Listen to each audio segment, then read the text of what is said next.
Opa! Para a gente começar a falar hoje de forma muito didática sobre o tema, que é cópia, as cópias, os tipos e os modelos na arquitetura, eu vou tentar ser bem pedagógico. Eu vou fazer isso usando canetas. O que seria uma diferença entre tipo e modelo? Aqui na minha mão eu tenho duas canetas diferentes, mas muito semelhantes, principalmente por conta do seu uso. Elas também são semelhantes porque são canetas com a ponta retrátil, né? Essa é uma tinteiro, né, da Pilot japonesa, com a ponta, né, com a pena dela retrátil, né? Ela vem, entra, sai e volta. E essa é uma Lamy esferográfica, também com a ponta retrátil, né, com a ponta em aço dela retrátil. Ambas possuem uma primeira grande semelhança, ou fazem parte de uma grande família tipológica por conta de serem instrumentos de escrita. Né? Então existe aí uma grande família tipológica de instrumentos de escrita, onde se incluem as canetas tinteiro e todas as suas variedades de modelos diferentes, ou melhor falando, de tipos diferentes de caneta tinteiro. Isso aqui é um tipo específico. Há também as canetas esferográficas, as canetas ballpoint, as canetas de gel, as lapiseiras, com a variedade de grafites, né, que ela possui, também de diferenças de grafite, os lápis, que a gente pode também fazer uma variação dos lápis a partir da grossura, né, ou espessura do seu traço, ou da maciez, ou da dureza do seu grafite. E a gente pode até incluir, meio que forçosamente, até os editores de texto, sejam eles do Word, do celular, Instagram, das plataformas, por aí vai. O tipo é um objeto muito específico, né? Ele possui uma especificidade muito prática por conta da sua inserção na história do lugar. Aqui, como eu falei a vocês, são duas canetas que possuem uma função muito parecida, elas escrevem, mas são tipos diferentes de caneta. Uma é uma caneta tinteiro e a outra uma caneta esferográfica. Elas, enquanto objeto específico, aqui nesse caso aqui que estou comparando uma com outra, são tipos diferentes. Mas essa caneta, por exemplo, ou essa caneta, por exemplo, em relação a toda uma produção em série que foi feita a partir de um modelo, elas deixam desse momento de serem tipos e passam a ser modelos, porque elas são reprodutíveis. O tipo não é reprodutível. Uma relação de um tipo com outro é de parentesco. Eles não são iguais, mas são semelhantes. Já o modelo, sim. Os modelos são cópias uma do outro. Uma cópia, né? O modelo é uma origem, né? Podemos chamar de, hoje, modernamente chamando de protótipo. Há um protótipo original, sem relação nenhuma histórica com o lugar, mas ele é um protótipo em si só. Ele se basta em si só. Então, a partir dele se constroem vários outros iguais, idênticos. Já essa caneta aqui é uma Majon, né, ou Moman, Majon Moman, modelo A1. É uma caneta chinesa que é igualzinha, é uma cópia dessa caneta capless da Pilot. Qual é a diferença? Tem uma diferença entre uma e outra? É muito pequena. É esse anelzinho aqui, que é diferente desse anelzinho aqui da Pilot. E a pena, que é da Pilot, é uma pena de ouro, mais macia, mais flexível no traço. E da Moman, ou Majon A1, é uma pena de aço convencional. E por sinal escreve muito bem, é uma cópia, mas putz grila. Mas o que isso tem a ver com a arquitetura? Com o tema aqui central do nosso canal, com o tema central que é até desse vídeo, né, do Pensar Arquiteto. Lá nos finais do século XVIII e começo do século XIX, um historiador francês chamado Quatremer de Quincy escreve um livro, um dicionário de arquitetura, onde ele define o que é um tipo. Ele dá naquele momento, ali no final do século XVIII, começo do século XIX, uma definição para os tipos. Ele diz o seguinte: o tipo é a essência de um conceito, nunca o mesmo, pois está enraizada na cultura e história do seu lugar de origem. Então, a origem de um tipo está muito ligada à sua história, né, no momento que ele foi originado e principalmente no seu lugar de origem. Como fala a professora Renata Baezo Pereira, ela citando aqui o Catemer de Kinsey, ou de Kinsey, melhor falando, de Kinsey, o tipo é a essência daquele objeto, é a essência do conceito daquele objeto. Né? A diferença de um tipo para o outro está na sua essência, no seu conceito original. Né? As diferenciações são objetos, geralmente são objetos semelhantes, mas que estão separados pelo seu conceito e, logicamente, pelo seu lugar de origem. Na arquitetura, como diz a professora doutora Renata Baezo Pereira, ela fala que o tipo é a essência do edifício, né? Ou que está por trás de sua aparência individual, né? O que individualiza ele de outro tipo semelhante. Então, entre tipos há uma semelhança, mas nunca são iguais. Nunca edifícios tipologicamente semelhantes, arquiteturas ou até espaços semelhantes, são iguais. Né? Eles são sempre semelhantes. Eles têm elementos que unem ambos, mas que ao mesmo tempo os torna individuais, ou específicos, ou particulares. A professora Renata também fala que o tipo é a forma ideal, geradora de infinitas possibilidades. Deriva de vários prédios similares, mas nunca iguais. Né? Então você consegue construir através de um conjunto de tipos, famílias tipológicas. A tipologia em si, a diferença entre tipo e tipologia é que o tipo é o objeto e a tipologia é o estudo desse objeto, de suas singularidades, de suas funções específicas, de sua origem, de tudo que envolve esse tipo. O tipo pode estar presente tanto em elementos arquitetônicos muito específicos, como, por exemplo, janelas, uma coleção de janelas em um conjunto arquitetônico que não são iguais, mas se assemelham, né, por alguns elementos, algumas formas e principalmente pela sua função. Portas, telhados, adornos, ou mesmo grandes conjuntos arquitetônicos. Né? O que os une? O que os une é tanto a história, como a sua origem e como principalmente a sua função.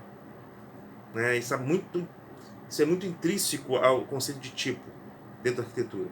O próprio Catemer de Kinsey fala que a arquitetura baseada em tipos tem sua origem na natureza de cada região, nas noções históricas e nos monumentos mesmos das artes já desenvolvidas.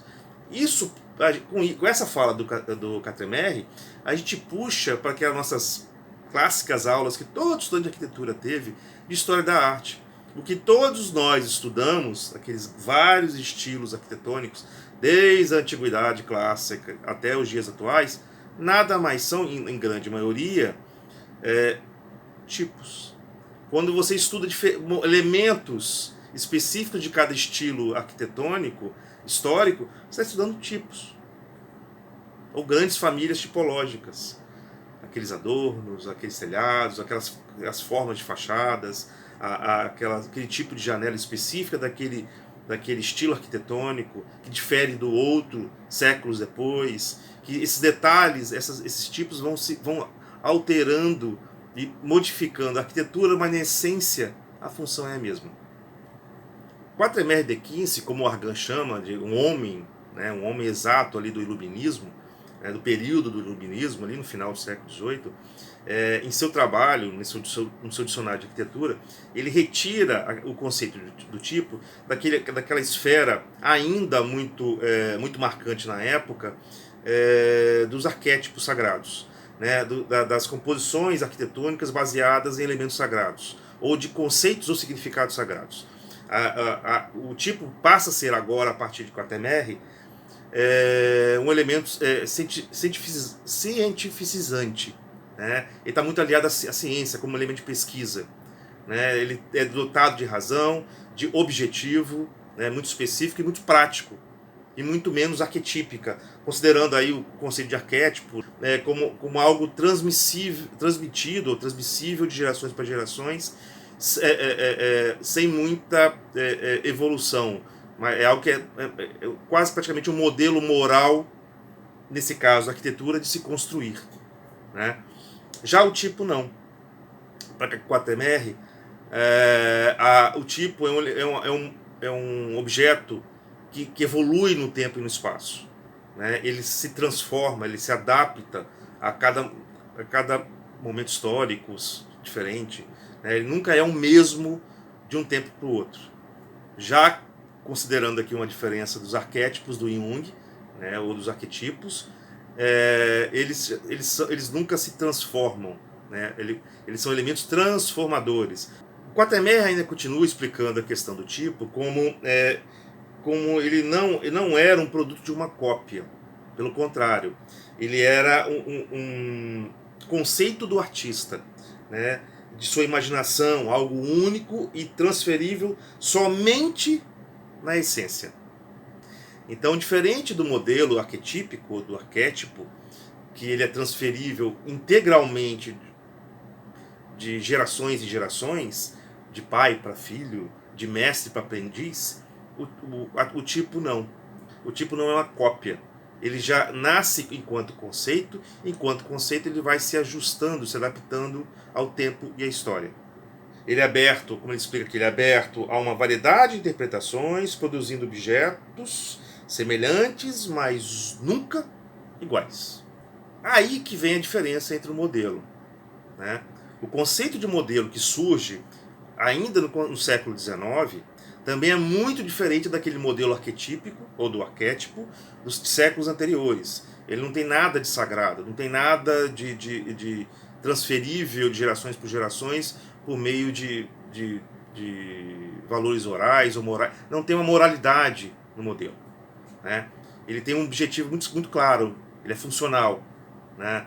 Então ele é copiado muito por conta de uma necessidade urgente da época, lembrando que nós estamos no século XIX, já estamos com a Revolução Industrial em andamento, em meados do século XIX ela se estabelece em grande parte da sociedade europeia, primeiramente, indo depois para as Américas, mais tarde nos outros continentes, mas é um momento onde há uma demanda, surge uma demanda de mais produtos e nada mais prático para que se estabelecer um atendimento a essa necessidade, né, da sociedade de então de mais produtos do que se trabalhar com modelos. Modelos com objetivos muito específicos, com uma função já criada. Ele já nasce com uma função específica. O tipo não. O tipo não nasce com uma função. É dada a ele a função ao longo do tempo e da história, né? Ele nasce enquanto conceito e esse conceito vai se adaptando, né? O elemento arquitetônico tipológico ele nunca é igual em um período histórico para outro. Ele se adapta a questões de gosto e também a uma questão de funcionalidade, mas também tanto uma quanto outra, né? O gosto estético e a funcionalidade têm pesos muito iguais. Já o modelo não. O modelo já tem uma função racional muito clara, né, de nascença. Ele nasce com aquela função enquanto objetivo, né, tanto do começo ao fim de sua existência. Como fala o Quatermain, o modelo é o que é copiado integralmente, segundo o próprio autor, né, e o tipo é vago, como forma, sendo mais uma ideia ou ideal a ser seguido. Então ele não é copiado enquanto elemento, enquanto forma, mas enquanto essência, enquanto conceito. Ele é imitado na essência, mas não na forma.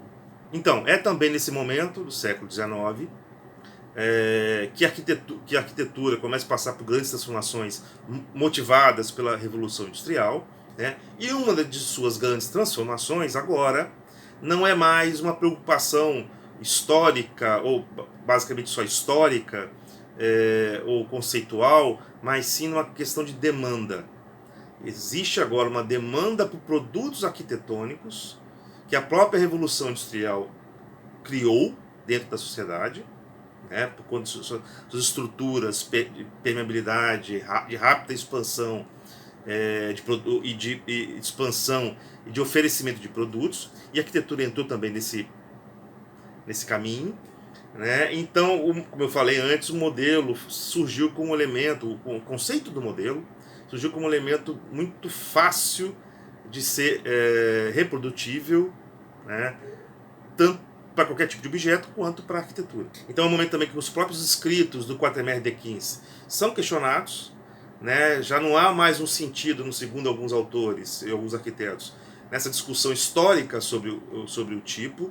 O tipo não deveria ser mais ligado a questões meramente conceituais ou de essência, da essência, essa coisa que é muito subjetiva e vaga, né, muito ligada ao à própria autoria ou criatividade de uma única pessoa, mas agora sim, ele deve ser transformado em modelo para que pudesse ser reprodutível em larga escala. Então inverte-se aí o valor do tipo. O que havia até o século XIX, né? Logicamente não foi o Quatermain de 15 que descobriu o tipo, desenvolveu o tipo. Ele só sistematizou seu conceito, tá? Arquitetos outros já trabalhavam com a tipologia, com tipos, sem ter muita consciência desse conceito, né? Você tem aí arquitetos como Palladio, por exemplo, né? O Palladio trabalhava com um leque enorme de tipologias e de tipos em suas construções. Já agora, com a facilidade da industrialização, também a arquitetura começa a ser produzida em série. Os seus elementos não precisam agora ter um grande gênio criador. Eles podem ser oferecidos em catálogos. Já havia uma série de tratados de arquitetura, né, desde lá da Renascença, né, mas agora existem catálogos que oferecem elementos arquitetônicos, como também edifícios prontos de arquitetura. Então o modelo surge nesse momento aí do século XIX como um elemento de atendimento de demanda, né, de necessidade até por edifícios mais complexos. A tipologia já não conseguia mais atender, enquanto conceito, enquanto essência, a complexidade da própria sociedade que estava surgindo nesse momento, a partir desse momento ou a partir da Revolução Industrial. Os gostos mudaram, as necessidades mudaram, os interesses mudaram. E agora você precisa de uma arquitetura muito mais complexa, muito mais trabalhada, tanto que agora a arquitetura não é mais trabalhada ou pensada enquanto elementos formais ou espaciais, mas sim em programas de necessidade. Né? Então, o que define agora a arquitetura, o que define o seu partido arquitetônico, não são unicamente ou exclusivamente os seus elementos formais, mas principalmente o seu programa de necessidades. Como fala a historiadora e arquiteta Marina Weisman, o tipo passa a ser, nesse momento, né, um elemento de forte característica funcional para a arquitetura. Então ele deixa de ser aquela questão específica da essência ou da criatividade do arquiteto, mas sim de um elemento funcional, pautado em profundas transformações, os tipos pautados em profundas transformações sociais, propositivas e tecnológicas. Então a tecnologia agora começa também a assumir uma outra preponderância na arquitetura. Né? Aquelas antigas ou clássicas, ou antigos e clássicos métodos construtivos começam a ser trocados por métodos muito mais rápidos e muito mais ágeis e muito mais fáceis de executar.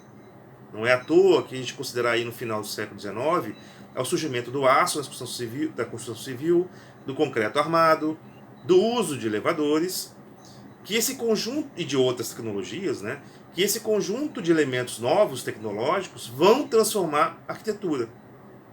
Tanto na sua agilidade enquanto construção, na sua agilidade para construir grandes arquiteturas, como também tanto no horizontal como no vertical.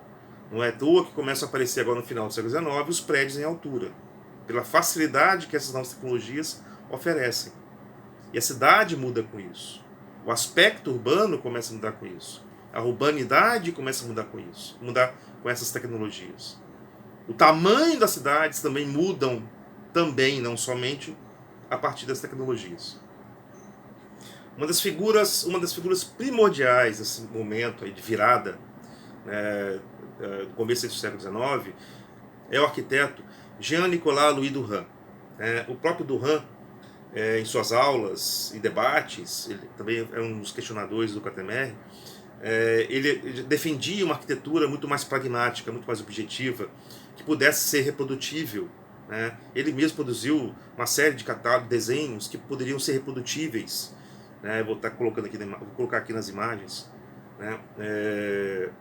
E pudessem ser, até de certa forma ou não, mesmo que não fossem ali um interesse primordial dele, universais, né? Uma arquitetura que pudesse ser universalizada pelo mundo inteiro, né? E não específica do lugar. Perde-se nesse momento então aquela característica do tipo enquanto elemento singular do seu lugar de origem. A origem não interessa mais, interessa a função, interessa o programa de necessidades que você tem. Para Durkheim, a arquitetura deveria ser a resposta às necessidades da economia e da comodidade. Então, para ele, a economia, para ele, a comunidade estava atrelada à relação com a qualidade e distribuição dos espaços, e a economia com a melhor utilização dos materiais e formas adequadas a cada uso. Então é muito claro, fica muito claro nesse tipo de arquitetura modélica, baseada em modelos, que a sua principal característica é a função. Seja uma função de uso, ou seja ela uma função econômica, ou da qualidade, ou da economia, do uso dos materiais. Isso vai dar margem para a virada do século XIX para o século XX, vai abastecer todo o conceito do movimento moderno na arquitetura, que de uma certa forma mantém esse discurso do Durkheim, negando essa questão do tipo, né, por ser ao mesmo tempo vago e muito pouco objetivo, não atende às necessidades, é algo muito ali específico de um lugar, de uma origem, mas não pode ser universalizado, e o modelo volta de novo, né, volta, né, no século XX, como uma nova referência para essa nova arquitetura que surge a partir do movimento moderno da arquitetura e do urbanismo. Os modernistas, além de terem também a própria produção industrial, ou a própria industrialização, em um primeiro momento, como uma referência, ou como um partido arquitetônico, também eles têm na ciência, mas os modernistas tinham na ciência uma das suas principais referências de racionalidade, de razão. A razão estava pautada na ciência, que ao mesmo tempo pautava a industrialização e os seus produtos. Nada mais objetivo do que uma arquitetura baseada em elementos industrializados, que tem também como base a ciência. A própria figura do arquiteto se transforma. Essa pessoa que era até então um artista, né, a pessoa, aquele artista criativo que criava tipos, deixa de ser o grande criador, né, que trabalhava em projetos específicos, uma demanda muito específica, para agora atender uma coletividade, uma humanidade universalizada, o homem universal, que tem uma demanda cada vez mais crescente por conta da própria industrialização. Então essa figura do arquiteto do século XX, o do arquiteto que vem junto ali com o movimento moderno, é a figura do pesquisador experiente, segundo o próprio Martinez, onde é a pessoa que vai pesquisar os materiais, vai pesquisar a forma de adaptar esses materiais na construção, com a forma mais racional de usar e econômica de usar esses materiais, juntando tudo isso às necessidades do cliente, ou do grande cliente, que era o homem universal de então. Ou seja, as necessidades humanas programáticas, por princípio, são levadas ao extremo, ao ser também universalizantes. E nada mais apropriado, agora, do que o uso do modelo, ou seja, ou sua nova criação, com os pés na própria industrialização racional, do protótipo, aquele objeto que nasce única e exclusivamente para ser reproduzido ad eterno, ad nauseam, né? Diferente do tipo, o protótipo moderno já nasce com sua função definida e exclusiva, sem ser vago como era o conceito original ou como estava na essência do tipo. Por ser vago, ele é aberto, ele é totalmente aberto a interpretações e alterações e transformações ao longo do tempo da história. Agora não. O modelo ele não evolui ou se modifica pelas especificidades da história ou do lugar, mas pelas necessidades das praticidades objetivas da vida do homem moderno e universal. Se há alguma forma de modificação no modelo, é por conta das alterações das necessidades humanas, ou nas alterações dos programas de necessidades do homem. Nasce pronto e não construído por um processo acumulativo de significados. Então ele não é um objeto que assume ou que absorve significados. Já lhe é dado o significado na origem. E o seu principal significado é a função. A cidade e a arquitetura modernas surgem como sintomas de uma nova espacialidade, onde toma o lugar do tipo na construção formal da arquitetura, à medida em que a história não é mais o referente, e sim as necessidades do homem como objeto final da arquitetura. Quando eu falei aqui no primeiro vídeo do canal sobre os mestres, é exatamente isso. É pegar dos mestres a sua essência. O que tipologicamente ele pode te oferecer.